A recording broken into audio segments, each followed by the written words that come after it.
Everyone again. We are with group 6 of, we're back into mechanical engineering this afternoon. Group 6, whenever you're ready. Thank you.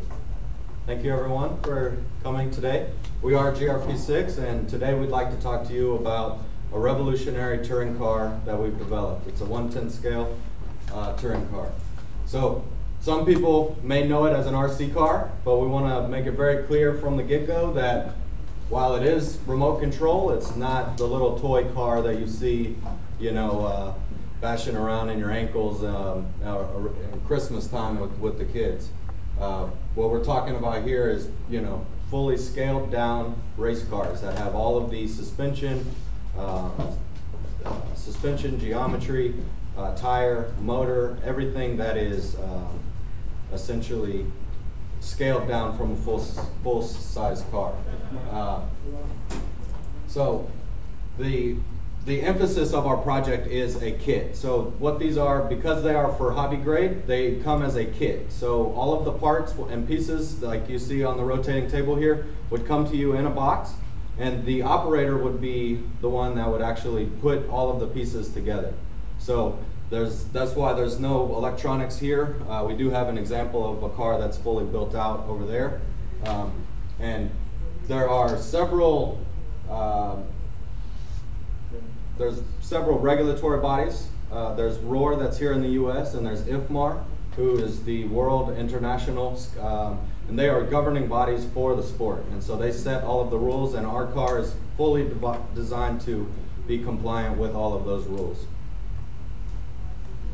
And as Sean mentioned, these cars are not just your average Christmas toys. They're high-grade parts that come with it. You can see here that our competitors use carbon fiber.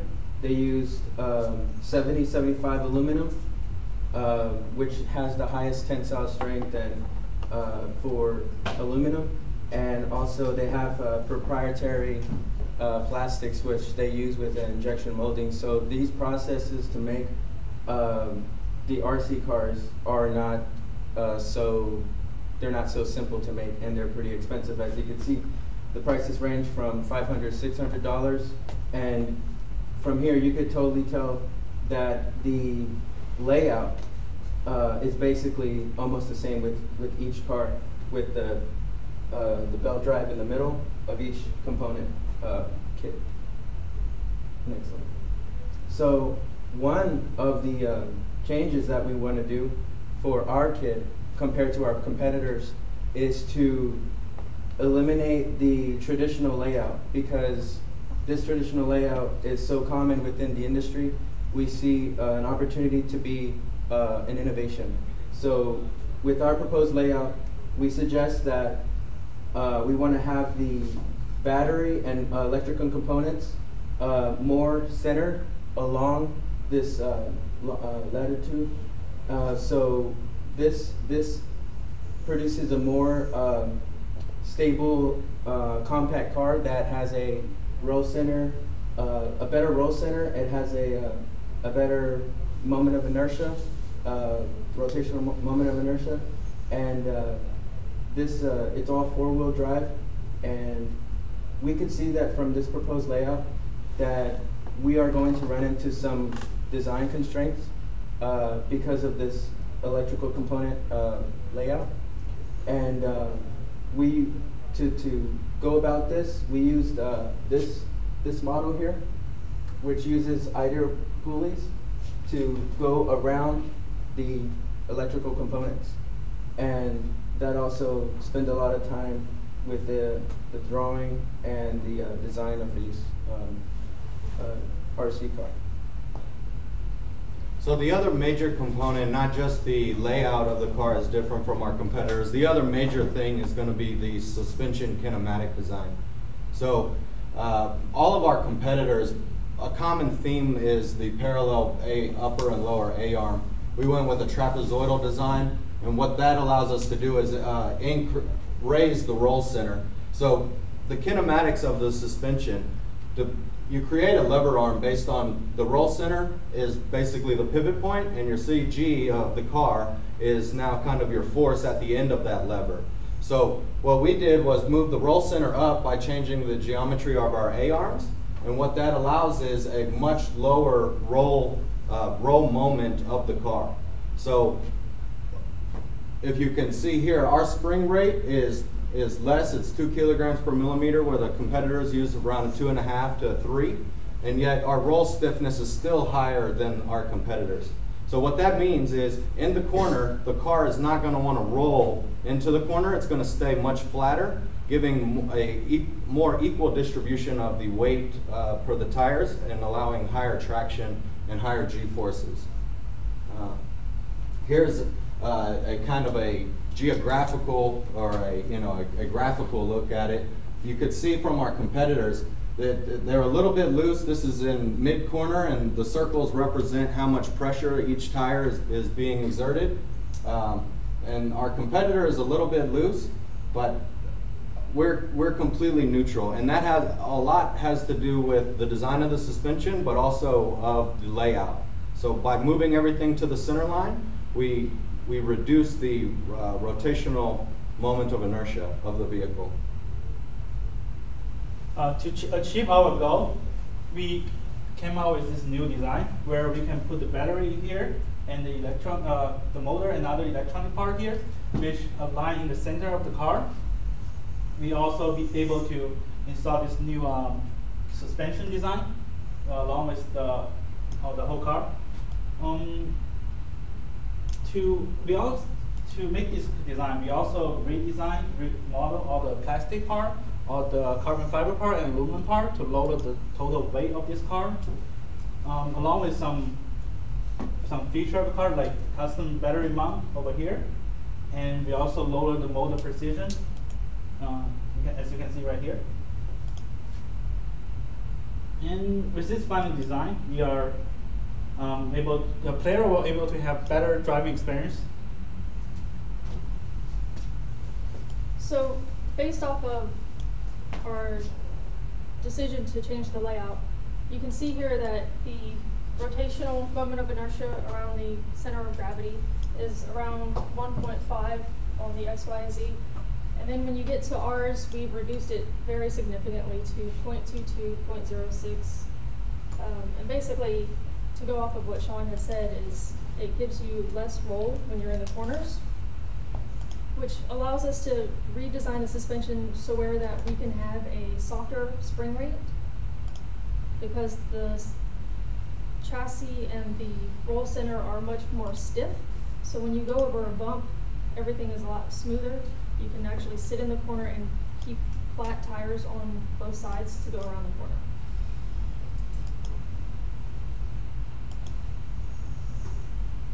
Well, along with the new design, we have some purchase parts from the other company. By doing so, we are going to lower the design time and the total cost of this car. Such as the bearing, with this specification sheet provided, there is a supplier name and supplier part number. Also, by purchasing these parts for a large quantity, we can reduce the cost even more. And as you mentioned, we did do purchase parts, but we also did our own custom-made drawings. And these are just some of the assembly drawings, and also some of the, these are the custom parts that we designed for our GRP6 torpedo product. And these will be sent to be CNC milled. So for some of our plastic parts, including the arms and the spindles, we decided to 3D print them for the prototype. So what we did is we modeled them on Inventor, as you can see here in the top corner. We then put it in a program to print on our SLA printer. And what it does is it takes a UV light and it hardens the resin and leaves us with a solid material. You take it out and you can clearly see you have all of your parts on your build plate. You take them off, you clean them and harden them, and then you are able to drill and tap them in order to screw them to your assembly. And they're great for test fitting. The only problem is they're not awesome for actually testing the machine. So if we were going to go further with production, we would actually have to get injection molded. For the other parts, such as aluminum part, we use the, such as aluminum part here, we use the CNC mold to make this part. But due to the availability, we are unable to do the same thing with our carbon fiber parts. So we water jet those carbon fiber parts, and after it's done, we take it out and countersink the hole ourselves manually. Here you can see the parts that come out with the carbon fiber board.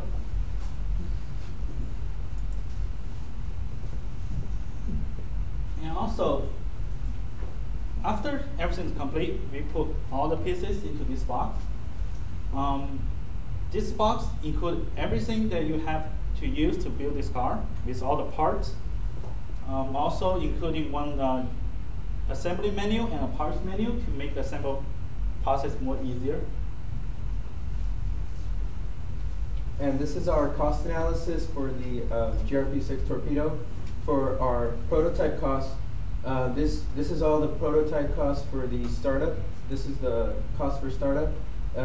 This startup cost includes purchase parts for testing, 3D printer costs, 3D printer resin, carbon fiber, and water jet, and also the labor, which we assume to be $30 per hour for each of us. And so now for the production cost was based off of 1,000. If we were to scale to 1,000 parts, 1,000 kits, each cost per kit would be about $260. And for the retail cost plus the production cost plus the advertising, marketing, and retail would be around $289. And we retail value our kit at $499.99, around $500. We did this because we wanted to stay competitive in the market, and we also wanted to stay below our competitors. And we also figured that our total profit would be $201.48.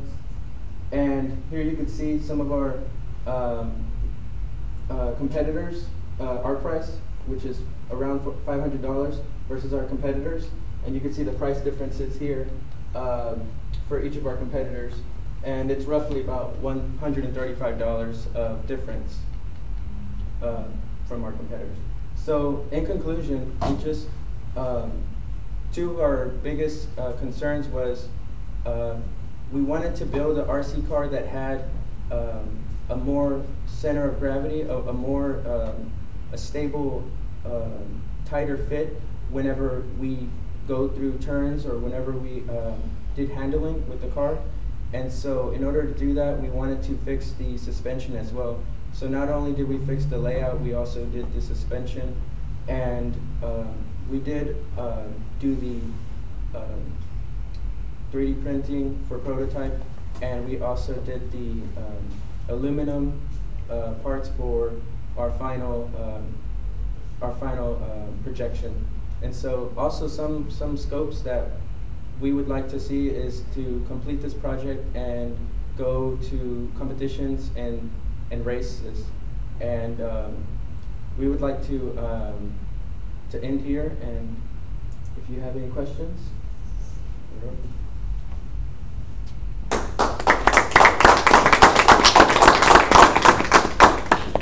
Any questions? I have a question. Could you go back to the slide where you had the proposed layout of the new design?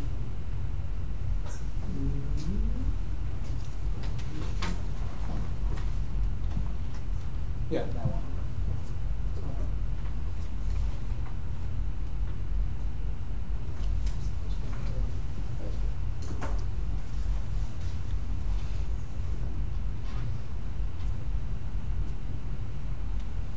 Okay, so with the new proposed layout and the battery moved forward, how does that affect the weight distribution of the Right. load?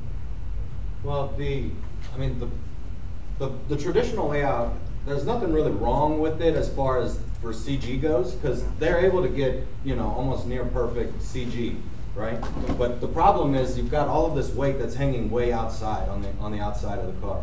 So by moving all of those items to the inside, and we showed in the rotational moment of inertia how much it was reduced. And that was really what we were going for here. Everybody traditionally uses the large, what they call a rectangular battery. And we went with the more innovative, kind of newer technology, which is a square pack, so it's a little easier to kind of package, and that's what you see. We took advantage of that for our design. Okay. Yeah. So. Also, with that new design for the battery pack, is there any impact towards the traction? Is there improvement on traction or anything? Well, like that, regarding how the weight. as far as acceleration and braking, there's not really much difference. No, Okay. but those are very fundamental kind of things with cars. The handling in the corners, mid-corner, entry, exit, those are really where a car shines. I mean, you know, it's not really a drag car, right? I mean, it's if you want to just accelerate or just brake, you would design a car completely different than how you would do this one. This one is really designed for road courses with multiple turns, you know, kind of Formula One style, IndyCar, you know, not so much NASCAR or drag racing type. But very good question. Yes, sir. How did you get the measurements as far as the difference between the angle to where it, you know, the roll angle of it? I thought it was In Inventor, we modeled every single piece, which you can see on that last slide where the car was rotating, and you can show your center of gravity, and then you can do measurements where Inventor does all the math for you. So all you have to do is, you know, press one button and it gives you all the math, all the calculations, everything.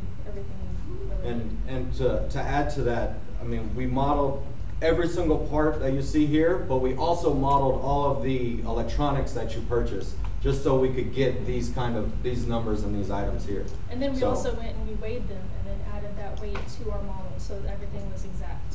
Yeah. So we got to scale, we got to weight. I mean, everything is exactly 1-to-1. I mean, what you see here, there's hundreds and hundreds of hours in Inventor to get what you see here. So, in fact, it was a little daunting.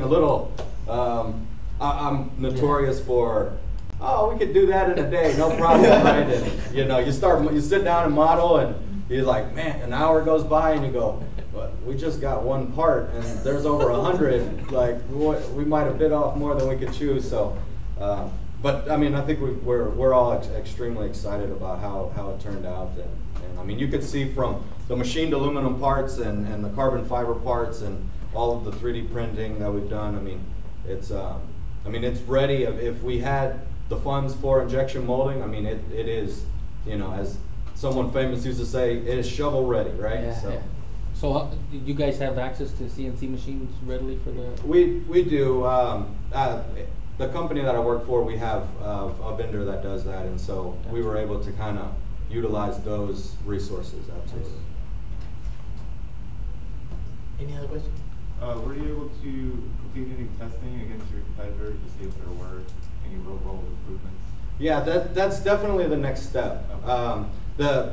And Victoria kind of mentioned the 3D printed parts. I mean, right now this is really kind of like a car show. Right. You know, everybody, you know, the big manufacturers come and everybody, wow, you know, it's great, look at it, but no one's like, well, how does it drive, right? So, and that's kind of where we are. I mean, this is proof of concept. This is, you know, look, we've got the design, we've got the science, we've got the engineering. You know, if we just had the funds to get kind of the injection molded plastic, I think, you know, we'd be off and running with a small company. So. Any other questions? Thank you, Group 6.